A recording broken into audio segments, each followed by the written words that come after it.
Hello, everyone. Thank you for visiting us for another great episode of Becoming Visible with Christina Payne.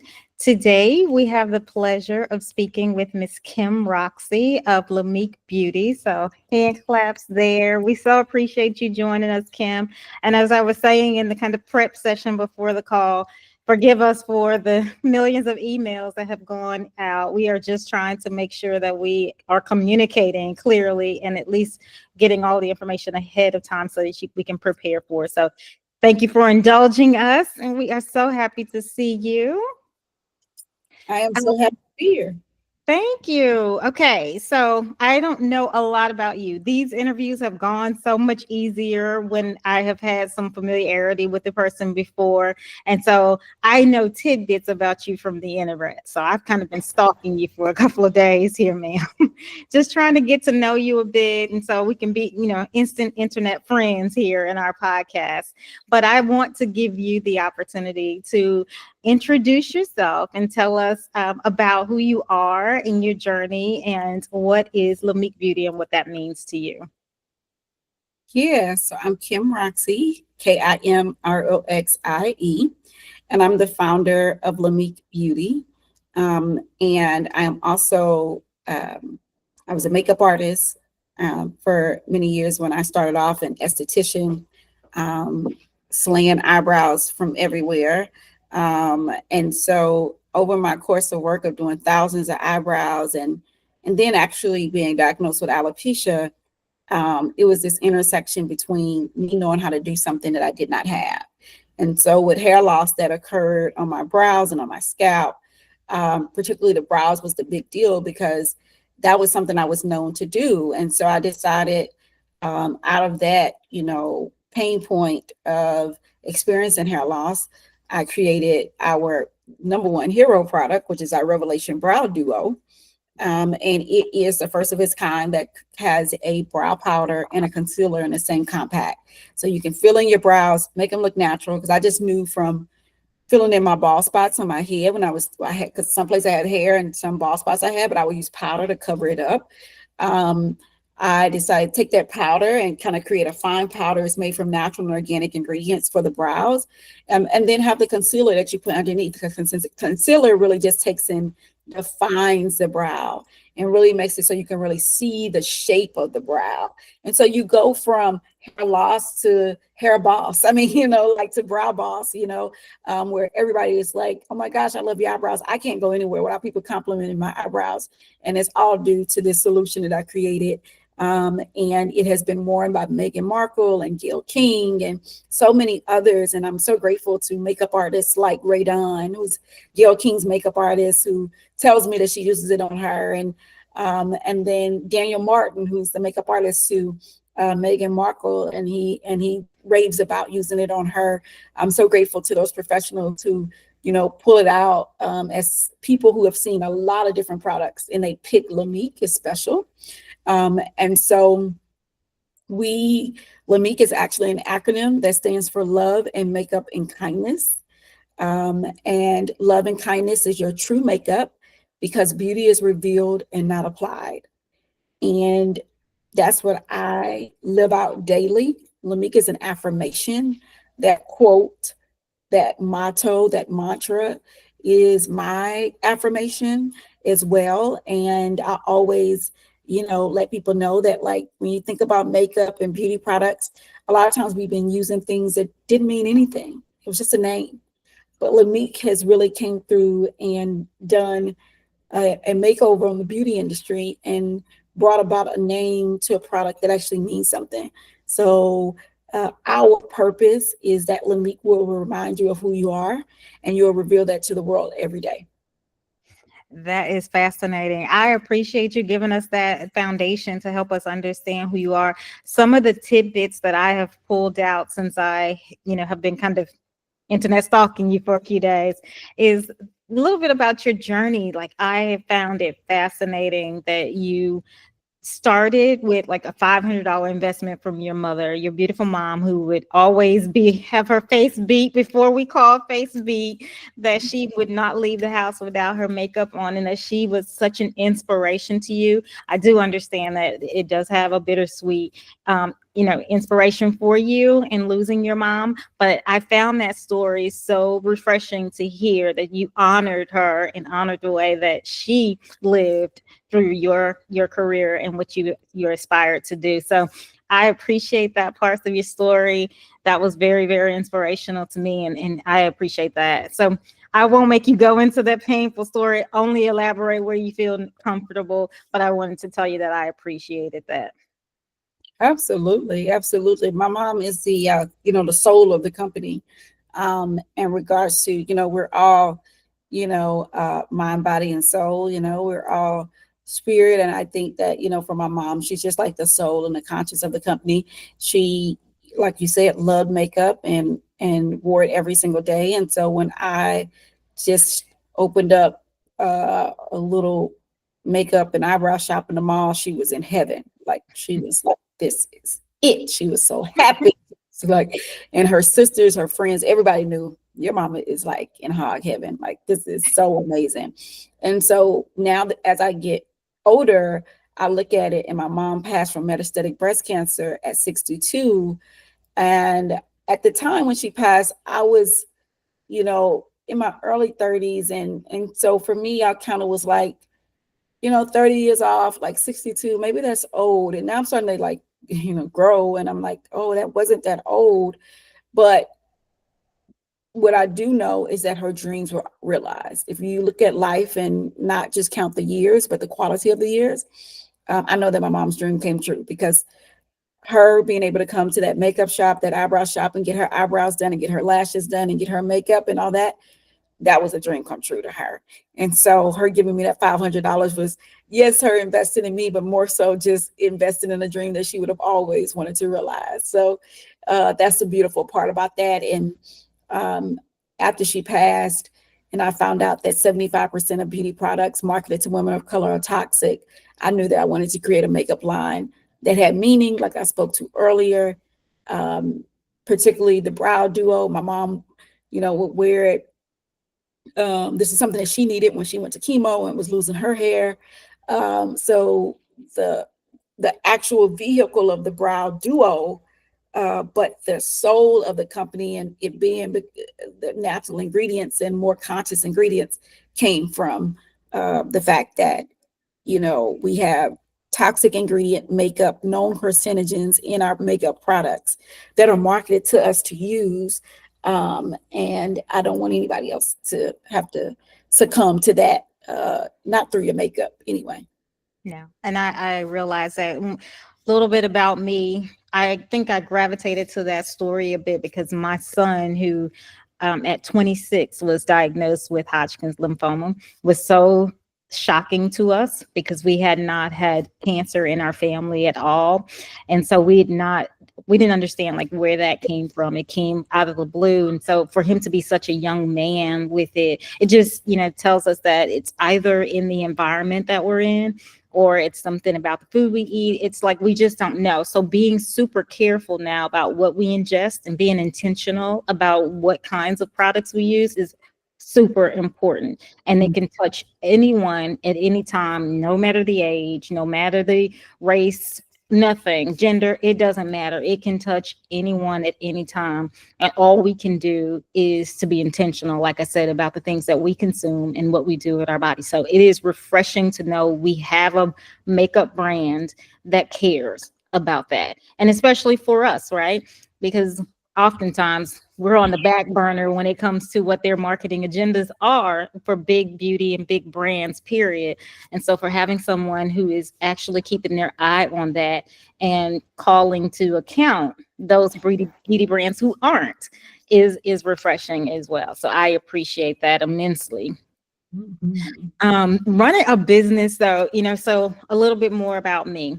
I come from the business world. I have, degree in entrepreneurial business. I've been learning about myself. Did I want to be someone who started a business and ran a business perennially, or did I want to be someone who was adjacent to the business industry in some ways?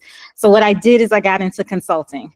And so consulting gives you the opportunity to meet a lot of businesses, see how well they're run, see how not so well they're run, and be able to acquire a lot of different skills about business from end to end. And I am absolutely enjoying that phase of my life.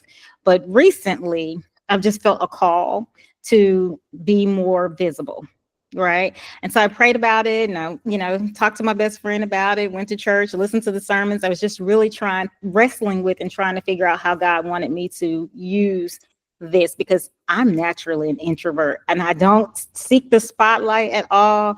Doing this, becoming visible, was twofold, right? It was honoring a call that I felt on my life to be more visible and to help other brands and businesses who want to become those titans of the industry for the next generation get whatever education and inspiration they can get from behind the paywall, right?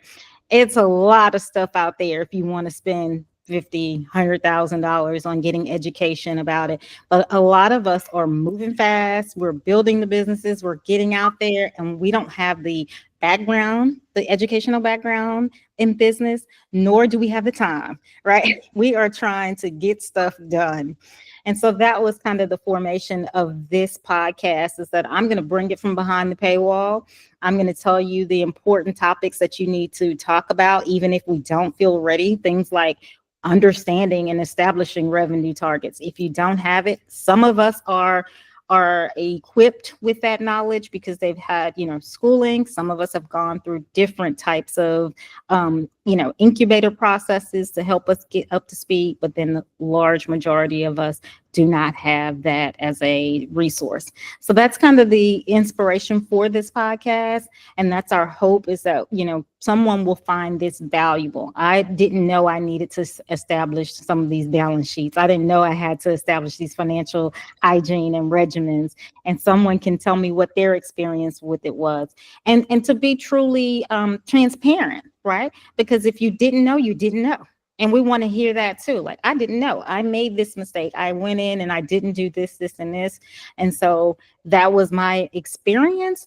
And here's how I move forward from it to continue to scale.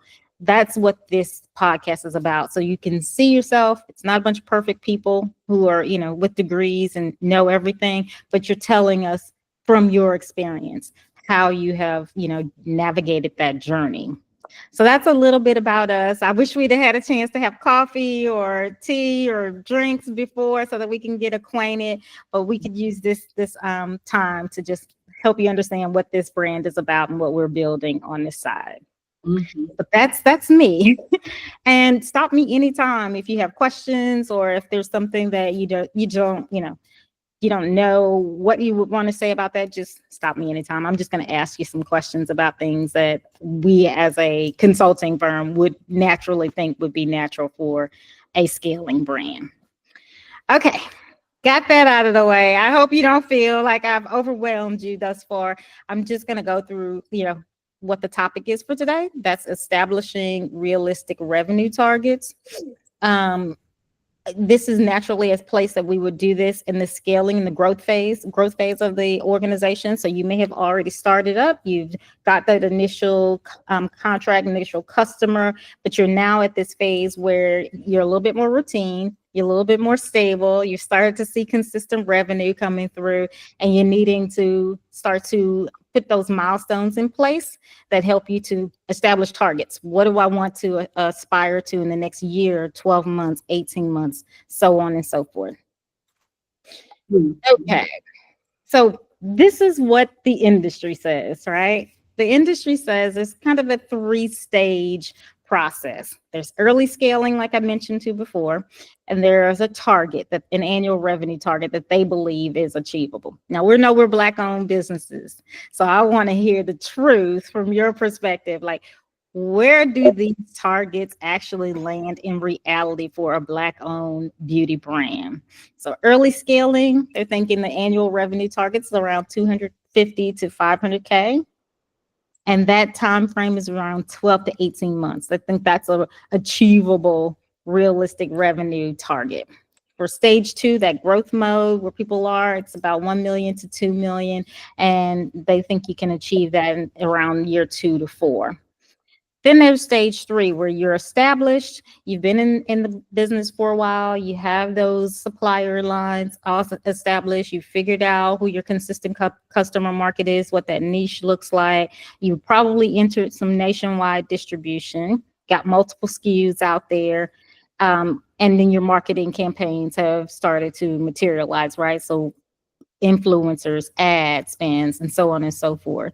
And they're thinking $5 to $10 million in that phase. And you could probably get there between year 4 to 7. I have my thoughts on it, but I want to hear your thoughts on those targets. Yeah, I think, number one, it depends on what type of capital you're starting with. So when you look at revenue targets, you're not just going by the textbook, like this is the time frame that this should be from. It has a lot to do with the capital and funding that you have. So if you are starting from no capital or revenue, and when I say that, I mean, maybe you take out, somebody loans you $1,000, or somebody loans you $10,000, somebody loans you $100,000. I don't know what your situation is, right? All of that depends on what those outputs are, on what that revenue target is. And so I think that the question for me is always, how much did you come in with? Mm-hmm. And that's going to have a lot to do with how much revenue you actually make. Because the more you can market, the more you can do things. And so that's the thing I would look at this. That's the first question I think of when I look at this. Okay. So that's a good piece of information. When I looked at it, I was curious if there are differences in organizations, in Black-owned organizations and established organizations for others, right? Yes, some of them are well-funded and bootstrapped coming in. They may have, at least some target, some revenue to begin with, to be able to purchase inventory, to be able to, get their supplier base going. You may have that. But when it comes to those annual revenue targets, I just kind of scratched my head for a minute. I was like, does anybody else think those are a little high, or am I just, kind of not targeting high enough? Like, I could be a little bit reserved in my thinking, but they felt a little off to me. They felt a little high, little high for 12 to 18 months. Like, I'm starting a business and it's going to take me 12 months just to really establish myself and get myself going. So to be expecting 250 to 500K seems a little high to me, but yeah. I just wanted to ask if that you felt the same way when you saw those numbers. Yeah, I want to sort of establish what you are mentioning when you say Black, because sometimes people hear the term like Black-owned business, and it's like, well, why is there a difference? She's saying Black-owned. Well, why is she acting like it's not a competitive advantage? Some people are looking at it, and I just want to establish that in 2022, for every $100 in wealth held by white households, Black households held only $15. The median wealth of white households was $250,400 compared to $24,520 for Black households. And that's according to the Census Bureau. That is the reason why you're saying for Black businesses, there should be a different target. There should be a different chart. You're saying that because there is a stark difference between Black wealth in this country compared just to white households in wealth. And so we know that when starting a business, from understanding, when you start a business, you're asking your friends and family around you. And because of Jim Crow laws, obviously your neighbors and friends could be around you, and they've experienced the same discriminatory practices that you have. And so your friends and family can only put in $100 or something like that. And I remember quite distinctively being in a Tory Burch. I'm a Tory Burch fellow, a proud Tory Burch fellow. I love my Tory Burch fellowship. We went through a year of programming and connecting, and I'm connected with some of the most brilliant women founders in the country through this program. But I remember being there at the Tory Burch headquarters for a sit down fireside with Tory Burch herself, and her saying that she put in her own $2 million and that her friends and family put in another $4 million. Now, this is her telling her story, her expressing, how she raised it. So this basically millions of dollars. That's just the whole point, right? Um, I remember when I launched Lamik, I was getting ready to launch Lamik nationally. Um, and I did a crowdfunding campaign on iPhone Women, and I raised $50,000 in a month on there. I raised $50,000. Now, let's just think about it. Millions of dollars against $50,000, right? And so when we look at this revenue target, that's my point. It's always, where are you starting? And that will dictate. So will it take you 12 to 18 months? Or if you're dealing with, and I want us to do, I'm all about math. I love it. That's why I love this conversation we're having. If we're putting against, let's just say $5 million from their $50,000, that's not even 10%. Like, what are we doing here? Right. And so the point is that it might take you 3x what that says. Mm-hmm.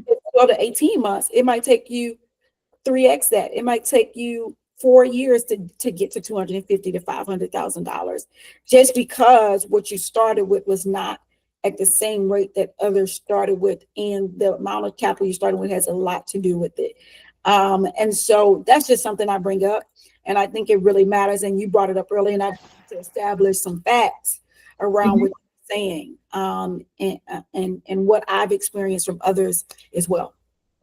And that's fair. That is absolutely fair, and I am in agreement. And I think that, for those businesses that have reached these targets, there are realistic timelines for every business. It has everything to do with the market that you're going into, the appetite of that market, has everything to do with the customer base that you have and what their financial situation is. It has everything to do with a lot of a myriad things that impact this. So it's very difficult to say, okay, you should be expecting to make $250,000 to $500,000 in that first year. Really, we don't know that. It's like, it really depends. We have to be able to be, very clear.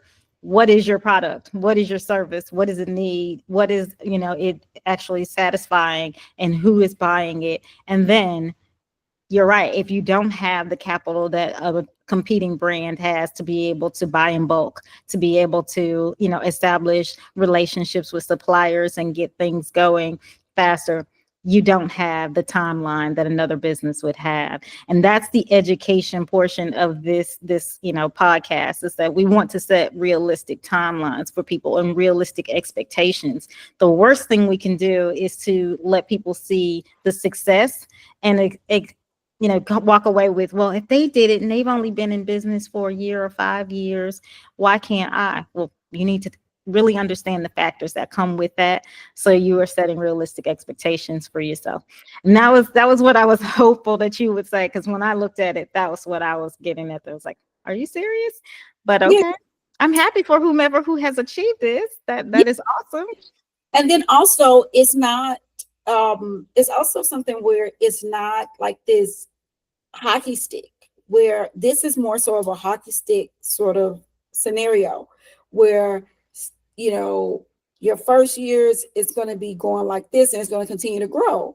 Well, I think we're all have lived through different times, and now we're seeing it like where businesses that were doing X amount of money because they got exposure or marketing, or they went viral or anything, like, but then the sustainability of that Now, and they could have done that in year 1, year 2. Now in year 7, they're seeing a decline, and it's so it's not always that it always continues to go up their charter as well, because some things are sustainable that happen within your business that really drive revenue, and some things are not sustainable.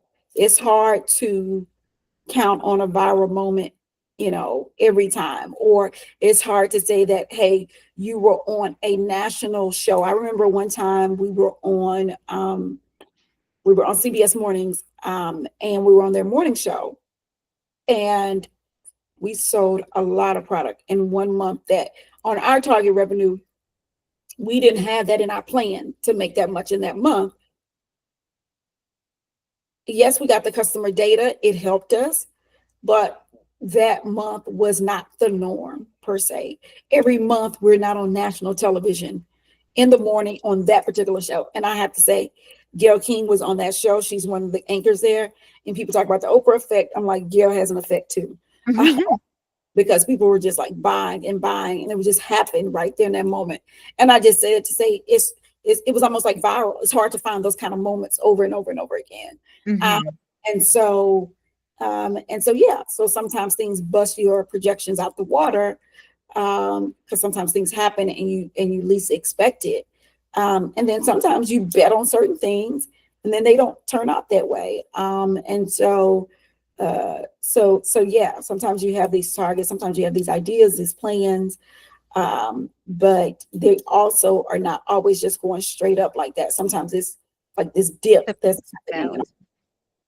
You have been a part of some phenomenal kind of incubator programs that I was reading about, first with Macy's and getting into Macy's. And then I think I remember you also are part of the Tulsa experiment. So you've been a part of, and you just mentioned that you also did a Tory Burch Fellowship. So those are some very, very, very prestigious opportunities that you've had to kind of learn along the way.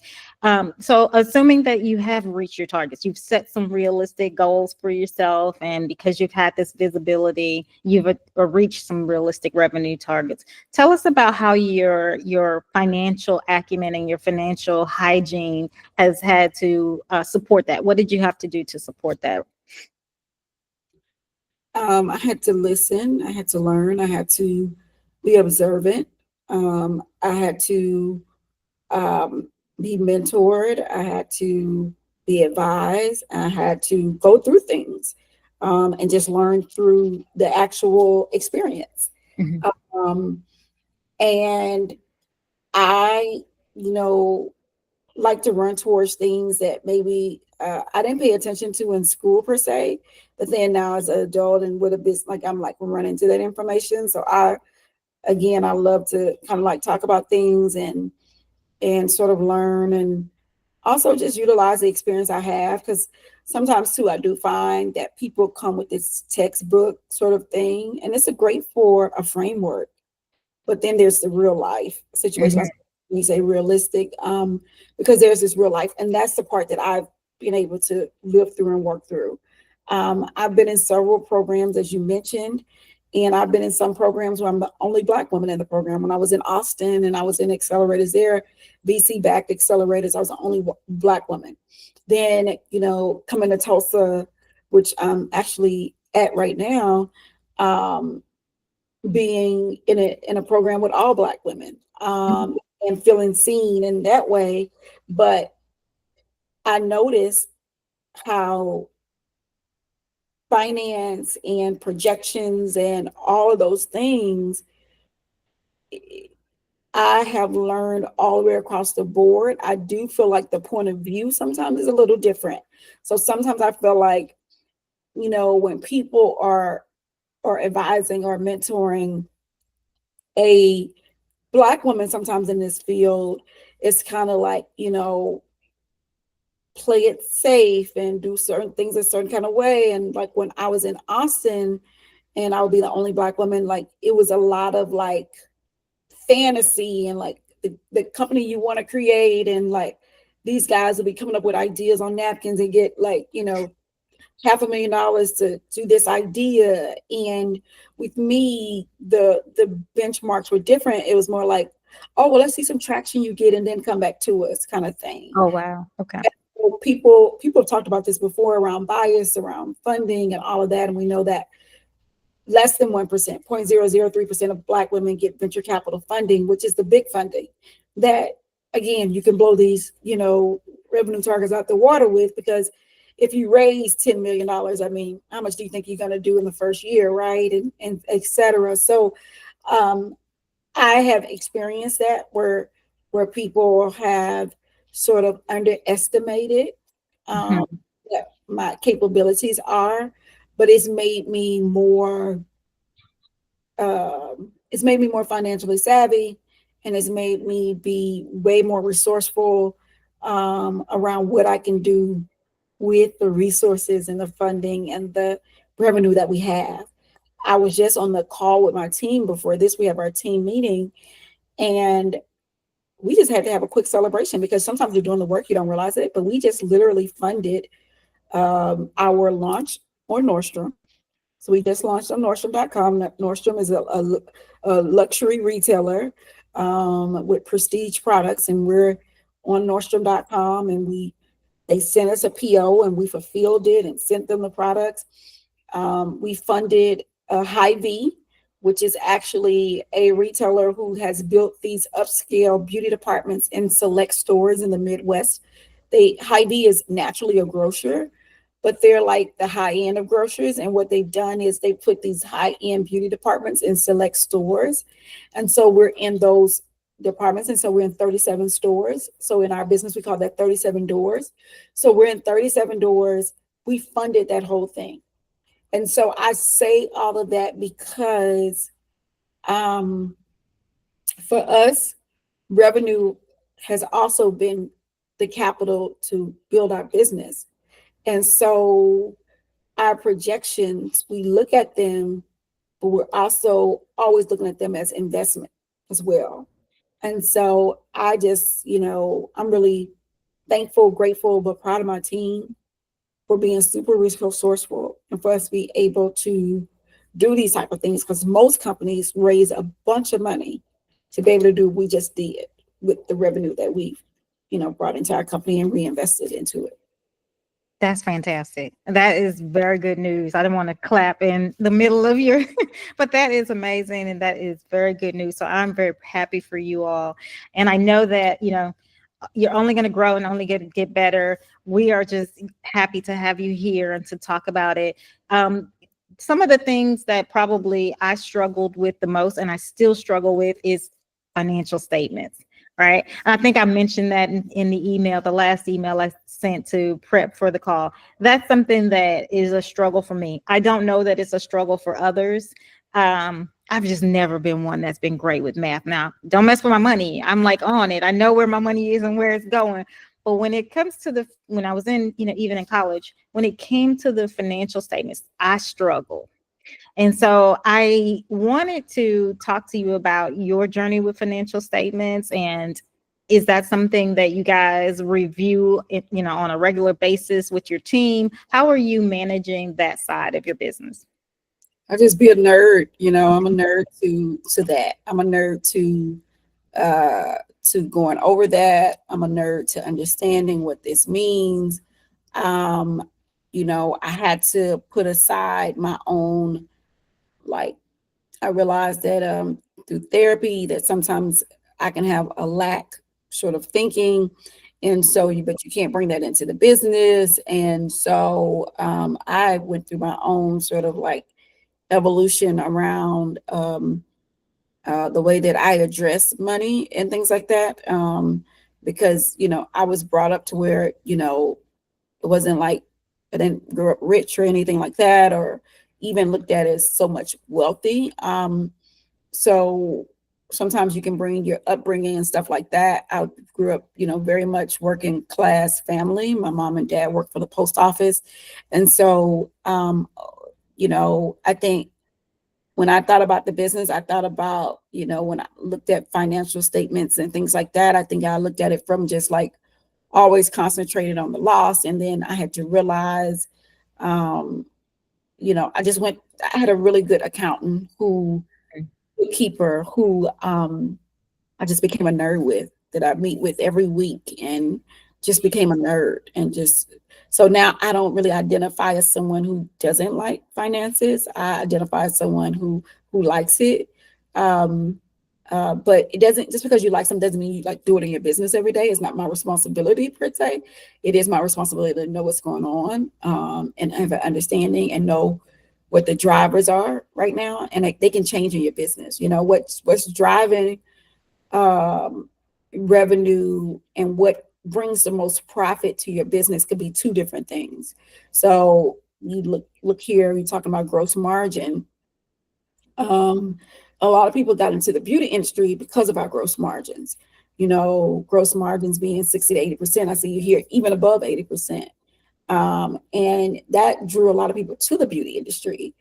However, um, our industry, because it's a consumer product, takes a lot of investment. And so even though you might have a good gross margin, do you have any cash flow though? Because now you're investing everything. And for us, cash flow is always a thing, because we're always investing back into the business. And so then how much runway do you have? How long will the cash that you had, the cash flow you have, last you? And we're seeing around us, and I'm starting to see around us, you know, beauty brands that sell a lot of product. I know they do. Revenue targets, they have those. They're hitting it. They're doing 5, 10 million, but they are going out of business because of a myriad of reasons. But one I just want to raise up is um, the fact that they're running out of runway Mm-hmm. is a Mm-hmm. bit. And if you don't know what I mean by running out of runway, basically I mean, do you have enough cash flow to be able to bankroll your business operations month to month? How much money do you have in the bank to bankroll your operations? Um, do you have 3 months? Do you have whatever that business operations are? Do you have 3 months of that? Do you have 6 months? Do you have 12 months? Do you have 18 months? And that's the reason why when people talk about raising money in venture capital, a lot of times you're raising money because your runway is running out. Mm-hmm. And there was this time in business where people didn't care about profit. About 5 years ago, businesses and startups and all of that did not care about profit. All they cared about was revenue. How much are you making? How much you make? How much you're making? That has nothing to do with how much profit you have from the business. And so businesses were not profitable. Even they talk about Uber not being profitable, Amazon not being profitable. You're like, they're doing all of it, Yeah, but that has nothing to I do do. with bottom line. So yeah. Correct. And I just moved to the next slide because you went right into it. It was a segue into the cash flow statement. And you know, I agree with you. There's something that happens when you are learning something to be learning it for school, right? You were saying the theory of things. There's another thing that happens when you're learning because you genuinely want to know and understand. And so that got me like Survive. exactly. It was like a second education for me to do it in this respect. Like I'm going back through some of this information. I learned this stuff in school, but you know how you discard things that just aren't relevant to your life at the moment, and you say, "Oh, I'll pick that up again when I need it in real life." Well, I would tell entrepreneurs that no matter how much education you've already achieved, you will have a second education when it comes to running your business for real. And when you get serious, when you're scaling, you get serious about where your money is, knowing your numbers and being able to have fluent conversations with investors, have fluent conversations with bankers, people who are wanting to know, what does your cash flow statement look like? What does your profit and loss statement look like? It becomes important for you to know it, and then you retain it. And it's important for you to look at. Yes, we need to have these accountants. They need to keep us out of trouble with the tax man.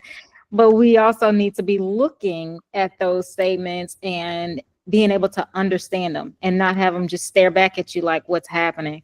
So I appreciate you saying that. And in this episode, I just wanted to make them visible. Like if you aren't looking at your profit and loss statement, start looking at it. It's a really simple document that helps you understand what's come in, what's gone out, and where you stand with your revenue. Cash flow statement. Yes, I have all of this money, but do I actually have money tied up in inventory, or do I have money tied up that I've, sent out the door for ad spend? I had the money, but I spent it too fast and now I can't bankroll next month's operating expenses. So I, want people to not look at them as optional because I have a accountant who's managing it. No, that's part of your job as becoming CEO and founder. Things shift, right? At first, you may be just trying to get product out the door, and that's probably your primary focus as founder and CEO. But then when you're scaling, that's a whole new ball game, right? I have people I'm responsible for their livelihoods now, and I need to make sure I understand where this money is, where it's going, and that I can pay these people. So that was kind of my take on it when I saw it. I don't want anybody to feel bad in the beginning if it's not your strong suit at first, but you do have to become a nerd of it. You have to study it. You have to know what your numbers say and understand that. So I appreciate you mentioning that. And we kind of already alluded to the balance sheet and so on and so forth. So I won't revisit that. But for the education purpose of this, those balance sheets help you see a period of time, right? A snapshot in time. You need to be able to articulate to an investor, well, yes, I was on the Oprah show or whatever, and I had this influx of capital that, made a big impact on 2020 to 2021. However, when they see that dip for 2022, you can explain now what's happening there, but also what your projections are and how you plan to address that. So balance statements, financial statements, you guys, I just want everyone to have a takeaway that every business owner is responsible for knowing those, and they are questions that you need to be able to answer off the top of your head and not have to guess about. So that is almost just kind of the topic area. I want to give you a chance to, educate that next generation, right? You're a titan in your industry. You've had a lot of exposure and we appreciate you. This is your free time to be able to, maybe speak to whatever it is that you want to speak to from this perspective, whether it's the beauty side or the business side. It's your opportunity to spend a couple minutes there. Oh, wow. Okay. I think that, because I was kind of like Titan. I was like, who are you talking about? Yeah, no, we're gonna own that. We're gonna own it. You're gonna be that titan of the industry. We're gonna have that in the history books. They're going to research it later. So we're gonna own that. I love it. I'm just so in the middle of it, right? I'm in the middle. So, and a lot of what I've experienced and what I'm experiencing helps me to make choices, and it helps me to sort of guide my choices. So I saw here the slide that you just had. It talks about retailers, and I just wanted to touch on that real quick because there's accounts receivables. Retailers often pay net 30 to 90 days. Net 30 is not very common. Most retailers are paying anywhere from 45 to 120 days. Wow. And so I was able to negotiate a retailer doing 30 days. But in a lot of circumstances, it's 45 to 120 days. And then it doesn't stop there, right? What happens is that somebody could buy something and bring it back. They bring it back, it's returned. Do you think that the retailer forgets to get their portion from you of that return? No. So this is what we're talking about, having cash flow and things like that. It's like, okay, now I've got to pay for that. I made that sale 6 months ago. I didn't think anything of it, but now you're charging me back for returns. Mm-hmm. And so you have chargebacks, and then what about this? What about the product expires, or what about if the product doesn't sell and the retailer's like, hey, I was giving you shelving for 6 months, for 12 months, for 18 months, but now I got to go. We're talking about a return to vendor. that is cost coming back to you. So you spent the money, you you did other things with the money. Not saying you did anything bad, but you did other things with it. You reinvested it, whatever you did, and then it's not there. Mm-hmm. That's how people go out of business. That is how people go into bankruptcy. And I'm not saying it from like I know and I got it all covered, because you don't. And I don't really know any business unless they are a conglomerate, where they are a huge billion-dollar conglomerate, and still they even have these big financial issues. But I don't know any company who is immune from these things could happen to them, because sometimes you could be one big return to vendor away from rocking your whole world and your whole balance sheet and everything.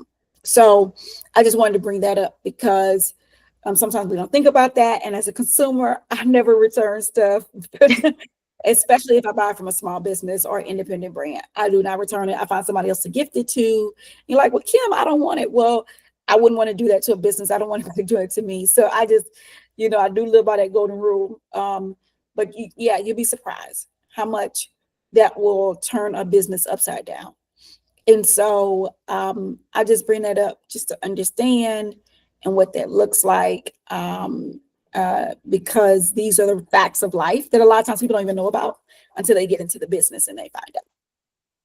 Thank you. That was good. That was a good call out. So we know that these are, industry standards, but that's not reality, you guys. So I want you to recall accounts receivable, retailers, that net 30 is ambitious, is what I'm hearing. Expect 90 to 120. I appreciate that. Okay, I said we were going to do about 40 minutes, and I want to honor your time. Just key takeaways here. Scaling means knowing your numbers and establishing realistic revenue targets for you guys, whatever that means for you. And for homework, for those individuals who are, delving into this, start small. Establish revenue targets that make sense for you, and then begin comparing them to actuals each month. You just want to be able to see what's really happening, what actually happened to what my revenue target was, so that you can start to refine those targets as you move forward. So those are the takeaways from this episode. Kim, I appreciate you being here. This has been a lovely conversation. Please let us know what's next for you and how we can support your growth. Yes, everybody go shop on Nordstrom.com, Lamik Beauty. Nordstrom.com. Thank you, guys. We so appreciate you, Kim, and we will continue to be out there purchasing where we can. I know that you're in Ulta. I'll get to, well, you were in Ulta. Let me correct that. You were. We're on Ulta.com. Okay. Ulta.com, yes, and still are on Ulta.com, but we definitely want to promote our newest retailer, who we're excited about, Nordstrom.com. Got it. Awesome. Thank you so much for being here, everyone. I'm sharing her website. Please go to Nordstrom.com as well for the new launch. Lamik Beauty for her social handle. So even if you just go out and follow, that is going to give her the opportunity to share with you when these new and great things are coming out. So please do that as well. And for us, this is the same call to action each week. If something here resonated with you and you want to hear more, there's topics you want to hear about, please reach out to us. If there's a founder that you would like for us to interview so that we can get more content like this and more information from behind the paywall, please do share that information with us as well. You can find us on TikTok, Instagram, YouTube, Apple Music, Amazon Music, and Spotify. Anywhere you can find the content, we're going to be there to give it to you. So we do appreciate you again, Kim. This has been fantastic. Thank you so much for your time. Thank you. Have a great day. You too. Bye-bye. Bye.